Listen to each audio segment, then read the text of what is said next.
Donc cet excédent de ressources, une fois qu'on l'a identifié, effectivement, il va servir donc au financement du BFR. D'accord? Donc vous avez un BFR net global, donc en fait un BFR global, mais qui est issu de deux BFR. Un BFR d'exploitation et un BFR hors exploitation. Comment on le calcule? Simplement, là ce qu'on va faire, c'est qu'on va mettre nos ressources d'exploitation en face de nos emplois d'exploitation. Okay, donc nos ressources d'exploitation, en majeure partie, elles sont représentées donc par nos dettes fournisseurs. D'accord? Donc il faut que vous ayez pour ce cours-là une réflexion quasiment unique au niveau donc, de la trésorerie, d'accord, de l'impact de la trésorerie au niveau d'une entreprise. Donc pourquoi je dis ça? Simplement parce que vos dettes fournisseurs, elles vous permettent quoi en fait? Ça c'est une notion très importante qu'il faut que vous ayez en tête, c'est que une entreprise endettée en fait finalement c'est une entreprise doublement riche à l'instant T. Pourquoi? Tout simplement parce que une entreprise qui achète du stock envers ses fournisseurs et qu'elle a un délai de paiement pour ce stock-là qu'elle vient d'acquérir, de 30, 45 ou 60 jours, et en fait, pendant ce délai de paiement, elle est doublement riche. Pourquoi? Parce qu'elle détient quelque chose qu'elle n'a pas payé, et la trésorerie donc qu'il faut pour payer ça, elle le détient, elle, en entreprise. Donc vous voyez qu'elle a le montant de ses acquisitions en trésorerie, et en plus de ça, elle a ces acquisitions en, possession. Donc, vous voyez que finalement, elle est doublement riche.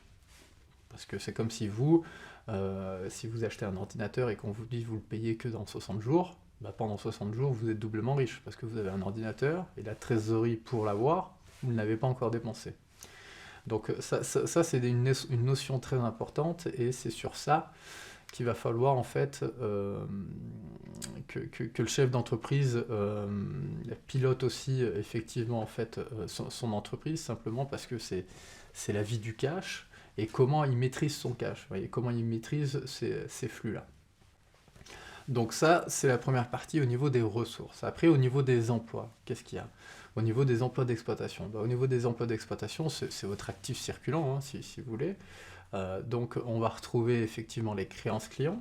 Donc les créances clients, pour rappel, ce sont tout simplement des ventes que l'on a effectuées, mais dont on n'a pas encore reçu le paiement, d'accord?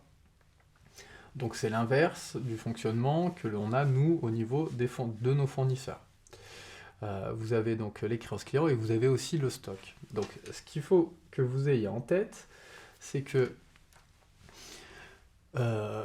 autant les créances que le stock, c'est de la trésorerie immobilisée. Donc ça veut dire que c'est de la trésorerie qu'elle devrait avoir, que l'entreprise devrait avoir, mais qu'elle n'a pas. Alors pourquoi? Tout simplement au niveau des créances clients. C'est donc des marchandises que vous n'avez plus en stock, que vous avez vendues, qui ne font plus partie de votre entreprise, mais dont vous n'avez pas eu le paiement de ces livraisons. Donc vous voyez que là, quand on parlait tout à l'heure avec les fournisseurs de doublement riches, là on est doublement pauvre, parce qu'on a de la trésorerie que l'on devrait avoir et que l'on n'a pas, et un stock que l'on devrait avoir et que l'on n'a pas parce qu'on a vendu. Donc ça c'est une notion très importante qu'il faut que vous ayez en tête et que l'on met aussi bien sûr en parallèle avec les stocks qui sont aussi donc en fait finalement une trésorerie immobilisée. Pourquoi? Parce que tout simplement j'ai dépensé de l'argent pour avoir ce stock là, mais comme je ne l'ai pas encore vendu, finalement c'est de la trésorerie qui est ici, que j'ai immobilisé pour acheter du stock, et que je n'ai pas encore reconverti en trésorerie. Et là je vous ai dit qu'au niveau du bilan fonctionnel, il faut que vous ayez une réflexion au niveau de la trésorerie. Donc vous voyez que là, pour une entreprise, avoir beaucoup de stock, ça veut dire quoi? Ça veut dire que il y a une grosse partie de sa trésorerie qui a servi à l'achat de ses stocks, d'accord? Donc en fait, elle manque de trésor, mais elle a beaucoup de stocks. Et les créances clients, c'est quoi? C'est simplement de l'argent qu'elle devrait avoir ou qu'elle va avoir, mais qu'elle n'a pas encore. Vous voyez? Donc, ce sont des choses à bien maîtriser. Comment? Donc, simplement, au niveau du stock, il faut que vous en ayez assez pour vendre, mais pas trop, pour pas que votre trésorerie en souffre et que bah, vous puissiez, vous, finalement, en fait, payer aussi vos fournisseurs. Vous voyez, donc en fait, c'est un roulement qui se fait. Et par roulement, eh ben, en fait, on entend BFR. Donc BFR, c'est un besoin en fonds de roulement. Vous voyez. Donc, c'est très important que vous puissiez euh, gérer donc, ces notions de trésorerie, autant au niveau fournisseur que client. Donc, au niveau des clients, il faut que, bien sûr, vous accordiez des délais de paiement aux entreprises, parce qu'elles aussi, elles ont les mêmes problématiques que vous au niveau de la trésor. C'est que euh, elle aussi, elle aura des clients qui vont peut-être la payer que plus tard. Vous voyez, donc tout le monde se sert un peu de tout le monde, mais chacun tire la couverture vers soi, et c'est absolument ce qu'un chef d'entreprise doit faire. Donc pour ça, il faut qu'il ait un stock assez haut, mais pas trop, pour pas que ça lui bouffe toute sa trésorerie, et pas trop bas non plus, pour qu'il puisse tout simplement vendre et qu'il puisse répondre à la demande. Vous voyez, donc voilà, c'est des choses à régler en fait, hein, c'est des niveaux de réglage à avoir.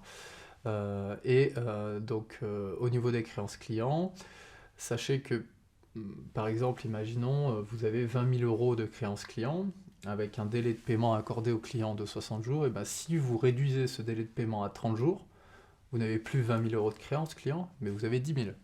Donc vous voyez que là, vous récupérez 10 000 euros en trésorerie uniquement en descendant de moitié le délai accordé de paiement à vos clients. Pareil au niveau des fournisseurs, ce qu'il faut que vous allez chercher, vous, c'est d'avoir un délai de paiement le plus grand possible pour profiter justement de la trésorerie le plus possible. Voilà. C'est vraiment ces notions-là qu'il faut que vous ayez en tête. Donc ça, c'est au niveau du besoin en fonds de roulement d'exploitation. D'accord.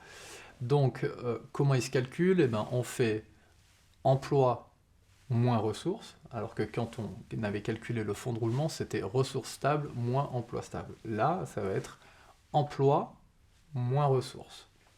Emploi moins ressources. Donc, si j'ai un BFR positif, eh ben, c'est que finalement, j'ai plus d'emplois que de ressources. Donc, ça veut dire que j'ai plus d'argent dehors, d'accord, que d'argent à l'intérieur. Ok.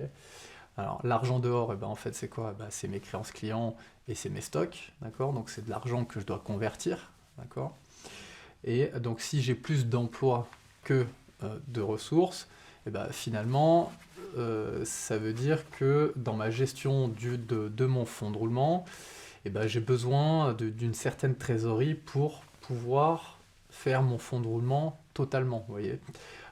Donc, s'il est positif, vous, ce qu'il faut que vous fassiez, bah, c'est de baisser un maximum l'emploi et d'augmenter les ressources. Vous voyez que comme ça, bah, en fait, vous faites votre réglette et vous arrivez à avoir un BFR quasiment à l'équilibre. Voilà, un BFR quasiment à l'équilibre, c'est le mieux en fait, hein, finalement, parce que ça ne vous prend pas de trésorerie. Et surtout, s'il est trop négatif, ce BFR, ça voudrait dire que c'est très bien pour l'instant T, mais si vous arrêtez votre activité, bah, ça voudra dire que vous avez plus de dettes à payer à l'avenir que d'argent à récupérer au niveau des clients ou des stocks, parce que vous avez déjà bien géré cette partie-là. Donc, faut pas que le BFR soit trop positif, et il faut pas que le BFR soit trop négatif non plus. Mais bon, à choisir, vaut mieux un BFR négatif, ça c'est clair. Parce qu'il vaut mieux devoir de l'argent dans le monde de l'entreprise plutôt que l'on nous doive de l'argent. Parce que devoir de l'argent, ça ne tient qu'à nous-mêmes de payer. Si on nous doit de l'argent, si on fait face à des entreprises qui font faillite, ben finalement on a une perte, et bon bah là sur la trésorerie ça nous fait un gros coup. Donc voilà, au niveau de l'entreprise, il vaut mieux devoir de l'argent que l'on nous en doive. D'où ce phénomène de BFR. Donc voilà la notion du BFR. Il faut donc que ce soit le plus équilibré possible. Ça, c'était le BFR d'exploitation. Et puis ensuite, le BFR hors exploitation, ça va être simplement tout ce qui est donc ressources hors exploitation et donc emploi hors exploitation. Donc toujours on fait emploi moins ressources, hein, toujours. Donc dans vos emplois d'exploitation, ça peut être donc des crédits de TVA par exemple, vous voyez. Donc ça n'a rien à voir avec votre activité, vous voyez que là c'est purement au niveau fiscal, c'est de la TVA. Donc c'est pour ça qu'on sépare bien le hors exploitation, encore une fois. Et au niveau donc des ressources d'exploitation, c'est pareil, ça peut être des dettes fiscales tout simplement. Donc là où on va retrouver aussi l'impôt sur les sociétés. Si vous ne l'avez pas payé dans l'année, on va retrouver donc cette catégorie-là dans le BFR hors exploitation. Donc ça a exactement la même notion et le même fonctionnement que le BFR d'exploitation, sauf que ce sont des catégories différentes. Mais sinon, le fonctionnement et la compréhension de ce BFR-là est exactement la même.